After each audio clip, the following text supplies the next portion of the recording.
All right, if you collect Aeroplan points, listen up. Aeroplan's parent company has rejected a takeover bid from Air Canada. The two sides exchanged offers, but weren't able to come to an agreement on price. But just this morning, developing news, Aeroplan announcing it's forging ahead with a new partnership with Porter Airlines. Joining us for a look at what all this means, BNN Bloomberg's John Erlichman. So Jameson was here earlier in the week. We were discussing what was going on. Yeah. This is a different outcome. It is. I think back, there was a video came when I was a kid called Frogger. And Aeroplan right now is Frogger. It's like bouncing all over the board. You don't know where it's going to land.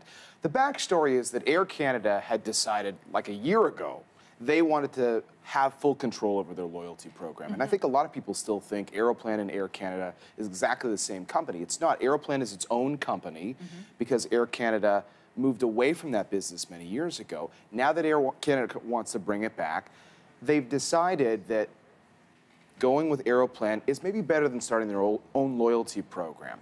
But they did it a year later after AMIA, which is the parent of Aeroplan, started looking at the other options. So that's kind of where we sit right now. And Air Canada offered a certain amount of money late yesterday. The parent of Aeroplan said, that's not enough money, we want this much more money. And because we don't still know if Air Canada can win this big business battle that's brewing, it makes sense for Aeroplan's parent company to look at options, look at other players, They look know at a their player value. like Porter. They've realized their value in part because Air Canada has told them how valuable they are. Absolutely. Well, I think this is just a reminder of how valuable these points are, right? And it matters to people where they use them. And people get very defensive about their points, right? We were at Pearson Airport yesterday, and we were talking to people, and some people were open to the idea of, okay, if they can find other airlines where we can use those points, that's fine. But there are some people who, for many, many years, were collecting these points with the intent of using them on Air Canada flights. So it's a highly sensitive issue, and I think that's what some of the businesses behind this maybe lost sight of, is how important these programs are to the consumers who are using them.